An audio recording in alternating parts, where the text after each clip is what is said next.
Good evening and welcome to This Week in Atheism, brought to you by the Center for Atheism. This Week in Atheism is a panel discussion concerning various news stories that affect the atheist community and usually taken from the Focus. If you would like to be an email subscriber to the Focus, just use the information scrolling up on your screen. Or if you have any questions regarding the show, or even any topics particularly that you would like us to discuss.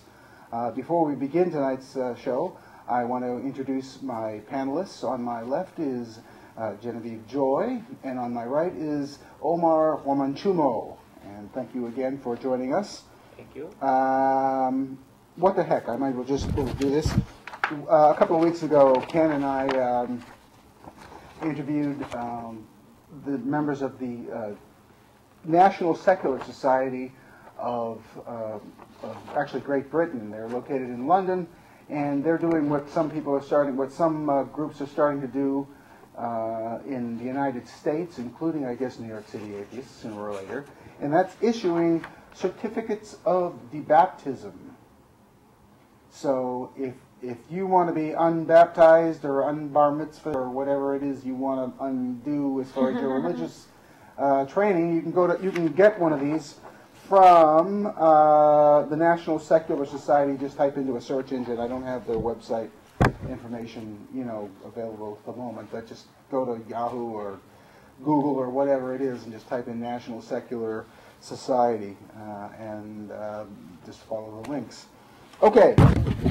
For this show, and I think maybe for the next couple of shows, we're going to be focusing on one of our favorite subjects, the separation of church and state, or more importantly, how our elected officials fail to uphold that concept.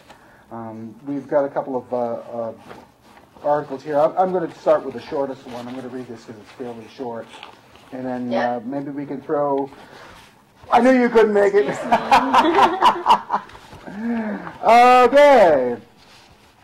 In any case, this is from Kansas, and this is from Findlay, Kansas, and it deals with. Well, I'll just pick up from the article and read a little bit. Fifth graders were dismissed early from class last week. Whenever, I guess that was in the first week of June. In order to walk with their teachers to a spot about 3 blocks away from school. That's where professional Christians were handing out free Bibles to every kid. Apparently there were no history teachers on hand, otherwise someone might have noted that said adventure runs afoul of the quaint little artifact known as the Constitution.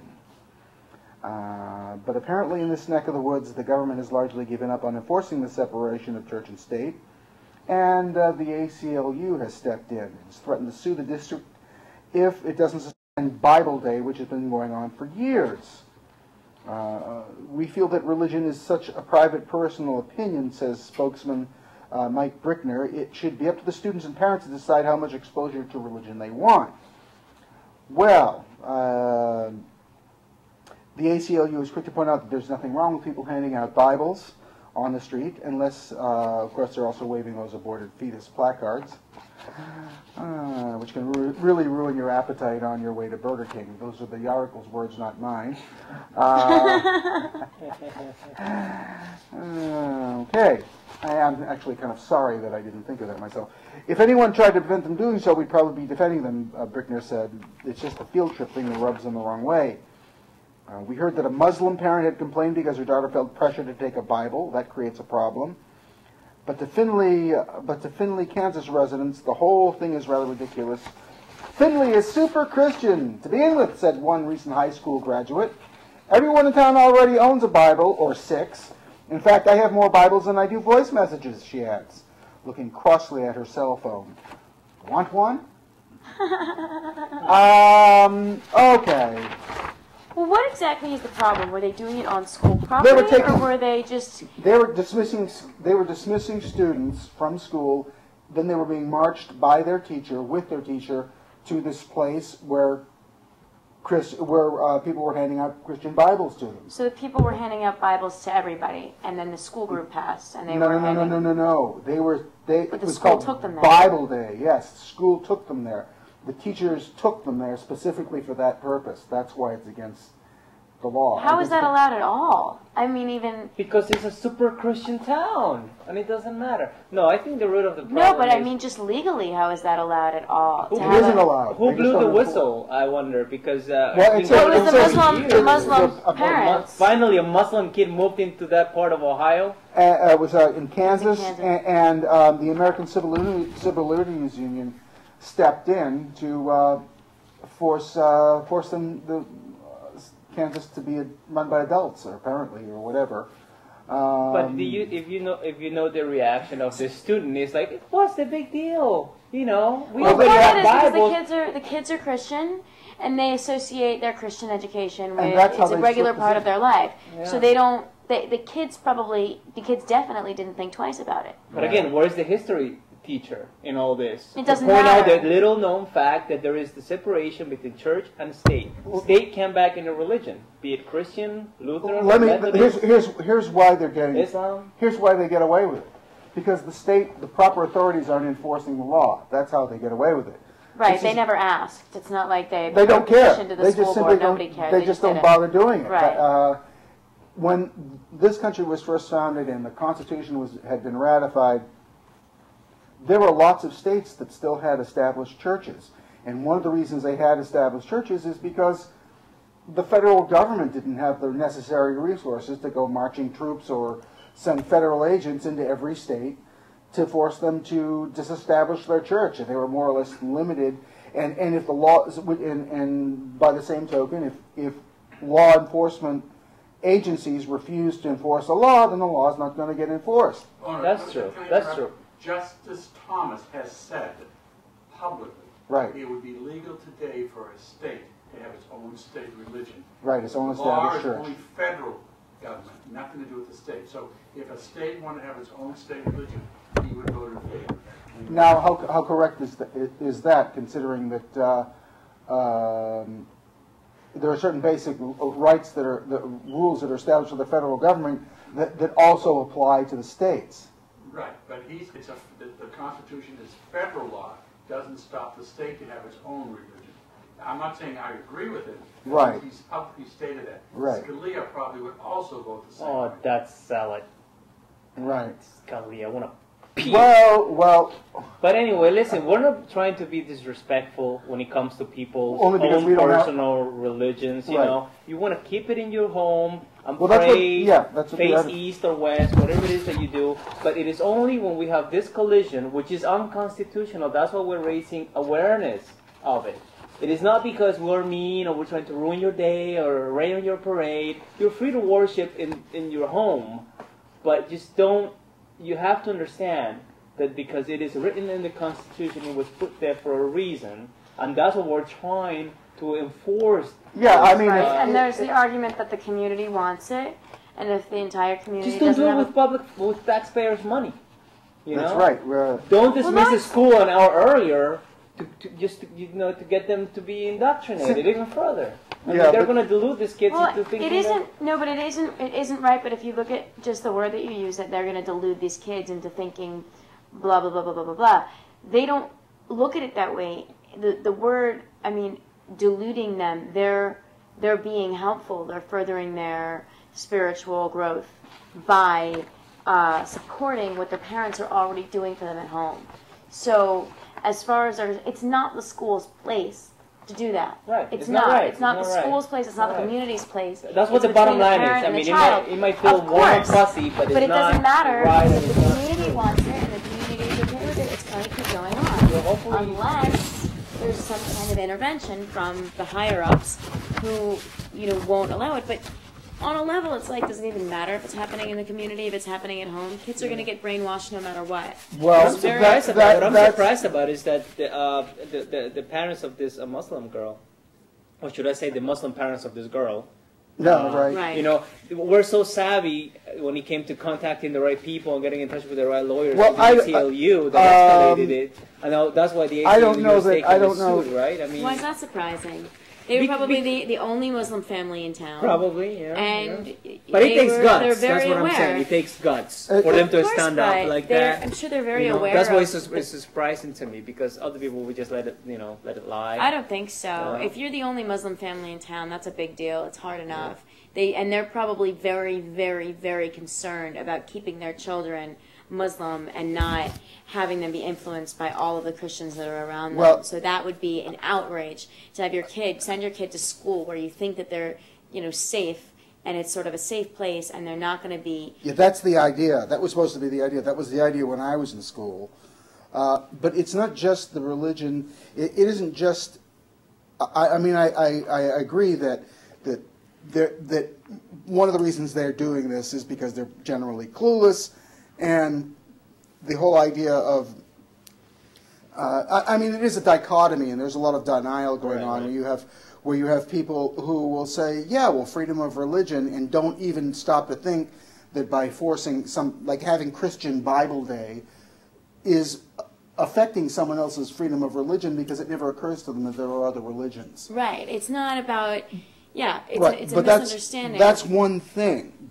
The other thing is, and I think this is far more sinister, and I think this is the people who are on a national level who are behind this, it's not just specifically the religion, it's about power.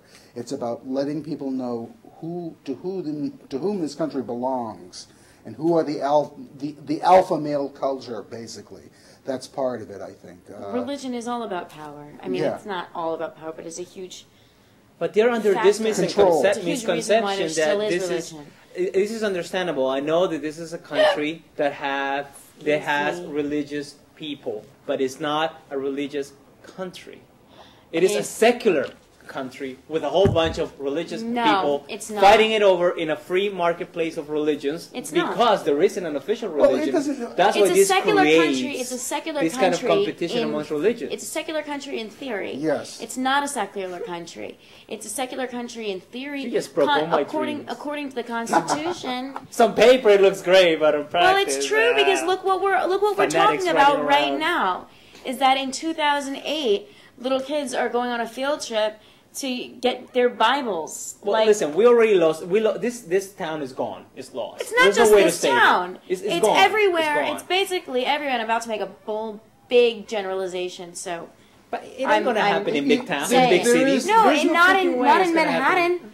But everywhere from a little bit west of Manhattan to a little bit east of California, Arizona. The flyover states. Everywhere in between. It's not just this town. They're lucky they don't have this channel over there. I don't know, Ken, you and I think probably have a similar frame of reference. In one sense, I think when we were younger, when we were in school, they had the Lord's Prayer. They did sing Christmas carols, but in a kind of a weird way, it was more secular, it seems to be, than in some of these places now that are, I don't know. Maybe it was my perception as a kid. I don't know. How was it for you? I don't know. No, I think it's a perception as a child. Yeah. I think as you become an adult, you understand what the focus is all about. Yes. But, example, you say it's going to continue forever. When there was a Supreme Court decision that Madeline Mario here got about stopping prayer in school, that pretty much has stopped across the United States. I don't care where you are in the Deep South, you still don't have people opening up an organized prayer. I mean, they try to go around the edges of it. So don't say you can't. We've lost them forever, and this is what we're trying to do. They try to push it until they try to push it until they're stopped, and right, that's the whole thing. They just keep pushing and pushing because someone is asleep at the wheel, thinking that we're asleep at the wheel. I think behind the scenes, I think they think by taking the kids and marching in 3 blocks, they claim by not doing it in the school itself, they're not breaking the law. Right. That's their idea. Of course. Technically, maybe it's and technically correct. they are. Well, but the thing is, it's a school project. It's under the auspices of the state. After school today, the Supreme Court has ruled you can have prayer services, you can have Bible reading. Do whatever you want. In the school, even in the school, after school. After school, right. But the kids aren't required to be there, and they're not required. Right. It's voluntary. And these kids were led by their teachers that were paid agents of the state. It was under school. It'd be almost. They could almost get away with it if the minute the kids left the school building, they could just walk off on their own and go wherever they want. I mean, maybe if it were part of a world cultures class, and one of many things that they did was touch on Christianity, read the Bible as literature, because everybody should be familiar with the Bible. That's absolutely true, as literature, as an important historical work. No, you didn't interrupt. You were invited into the conversation. Pull up a chair. People are wondering who's his voice. What we say the Constitution says. Right. Really, the defense of separation of church and state is not, quote unquote, in the Constitution. The term separation of church and state is not. The term, and even really the concept. The first thing when someone, because we get this question all the time, they take the Constitution and say, where in the Constitution is there anything about separation of church and state? The answer goes as follows. Our legal system comprises of the Constitution, laws, regulations, and Supreme Court decisions. The actual, as everyone probably knows, the term separation of church and state came from Thomas Jefferson in a letter to the Baptist Convention in Danbury, Connecticut. Yeah. The first time it was mentioned, etc., was in the Lemon case, where they brought it up, and they said the actual term separation of church and created the Lemon laws. You have to be very careful. It is truly not, if you read That's the Constitution, it's not really there. It really doesn't give a separation of church and state. This is freedom of religion. It's only when you get to the Supreme Court decision. Vis-a-vis the Lemon Law, which set out the parameters, 5 or 6 That's the precedent. What goes. So don't say, be very careful saying the Constitution. In our legal system, all right, it's and define what the combination is. It's a combination of all these items, where it's specified. So, I mean, you got to be careful about that. But, all right, the term separation of church and state doesn't appear in the Constitution, but when it says Congress shall make no laws respecting the establishment of religion or the prohibition, damn, I forgot the prevention thereof, whatever. I mean, that's what separation of church is. That's the First Amendment. It really doesn't do it. Isn't that the First Amendment? The Supreme Court came in with the Lemon Law that we finally got a definition of what it is and what isn't for separation of church and state. And yeah. I mean, when you really get down to it, right. Until we had the Lemon Law, and it's if you go to our website, we have listed. Well, let me ask you that. But let me ask you this: that certainly by that definition, though, leading school children on school time out of the school building by teachers who are paid employees of the state for the purpose of receiving, that's still a breach of the whatever. That's favoring one religion over another. Yeah. I'm coming back to be very careful about right how you use what the term. the source of the term is. Right. As I said in the table, I'm going to say it one more time so people don't forget. When they come out right. all the time, they say, we're in the Constitution that you have separation, and it says, I said, let me answer the question correctly. Our legal system, and I went through what the legal system includes, that's how it is. Because they are right. There's nothing really in the First Amendment that says it's really true. As we're talking separation of church and state, it's the body of law and the Supreme Court. Right. By the way, for our audience, that disembodied voice you're hearing is Ken Bronstein, our camera person, and the president of New York City Atheists and producer of New York City Atheists Live on Tape, which I also host, and maybe I should get you guys on that one of these days too, just to kind of have some fun and talk to us. Sure, why not? Well, I'm still going to revisit that Constitution and the First Amendment because I was pretty certain that it mentioned something along the lines of what you said earlier. Well, that I'm calling you, No, but he's right. There's nothing specific about that does not specifically. But the interpretation of the Supreme Court in that case it doesn't mention separation of church and state, but there's nothing about privacy either. That's correct. That's correct. But freedom of religion and a legal separation is not the same thing because freedom of religion could mean, well, you can practice your religion anywhere, put it anywhere. Without being prosecuted. Right, and church and state means you can't practice your religion anywhere. A state can't back any religion well, you can't. Or give preference That's why to... the religious people say, if you look at the First Amendment by itself, I should be able to do my religion 24/7. Any place I want to do it, you can't stop me. It only when you had the Lemon Law, that put the definitions that you shouldn't be able to put a creche here, etc. So you be very well, I mean, by the same token, you have your basic law of freedom of speech.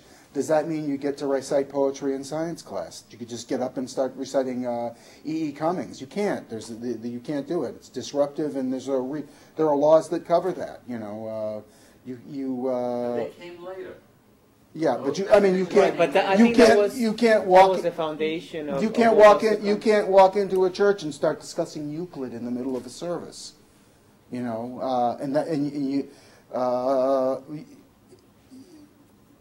that wouldn't. And anyone who was thrown out of a church or a synagogue or any other house of worship for talking about or praying to another religion or saying or talking about any other subject than say what the clergy person was talking about. That's a little different because that's where it's occurring. Freedom of speech is basically in public. But if you go to someone's home, you go to someone's business, they have the right to eject you.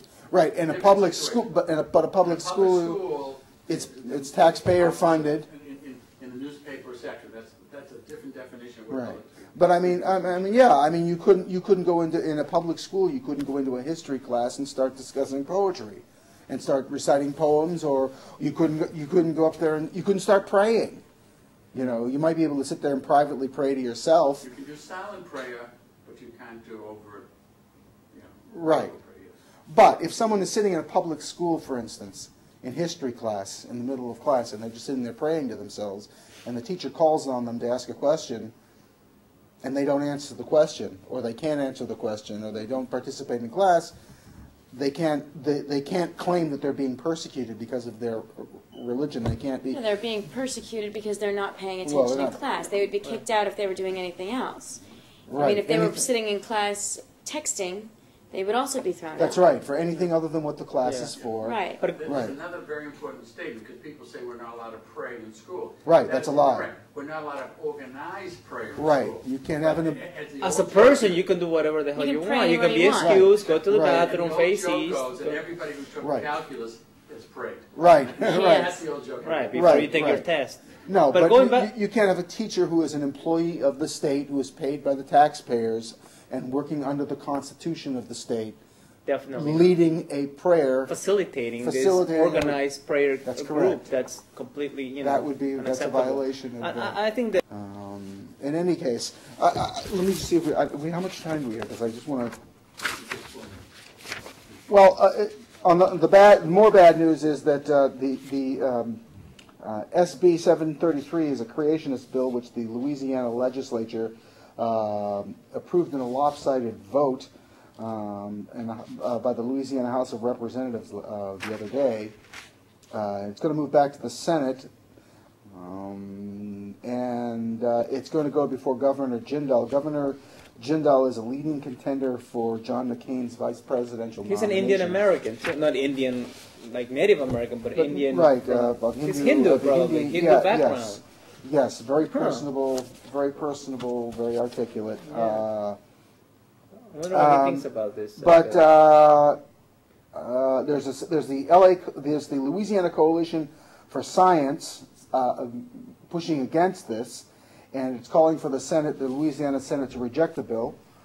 And in response to numerous attacks on science education in the Bayou State, concerned parents, teachers, and scientists are getting organized. Yes, that's what we want. The new group, the Louisiana Coalition for Science, calls upon the Senate to propose SB 733, a bill which will open the door to creationism in public schools. But again, to refer, Omar, to what you were saying before about them winning, is that, as in Kitzmiller versus Dover, every time they have to go to the mat with something like this, the separate concept of the Establishment Clause wins. Yeah. I mean, but that's the thing, and I think that's the... But this is a lopsided vote that they won. But it is Louisiana. I mean, I hate to sound to be arrogant and... You are being. But I'm condescending, but I do it so well. Yeah. And that's what they In what respect, though, do they want to put creationism in schools? I mean, to have it in schools as opposed to alongside science, as a counterpoint, I guess. As a counterpoint. Oh, they want equal time. They want that's the equal time thingy. Well, it mentions Kitzmiller versus Dover, in which case they wanted to introduce intelligent design, which is really creationism in the lab coat.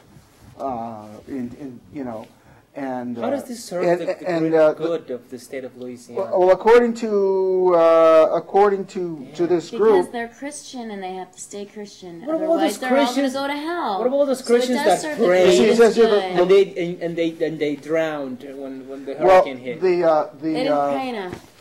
Or something. God works in mysterious ways. I don't know. And the only way they knew there was a hurricane is because of science. Okay, that they told them that we warned a hurricane. The discovery actually it was gone. Oh, I forgot. And yet the French Quarter remained untouched. Right, and so the Storyville remained untouched. What happened? Where all the bravos were. Apparently God loves trust. Which is why the Louisiana legislature gets away with that. In any case, Lanjo, we're coming to the end of another segment of This Week in Atheism brought by Center for Atheism. I want to thank my panelists, Genevieve Joy on my left and Mark Wilmington on my right. I don't know why I have to say one is on the right and one is on the left. I could be Omar. Well, next week we'll let you be Omar. Okay. It's for TV. Okay. I have been your host, Dennis Horvitz. Thank you very much for watching. Please join us again next week.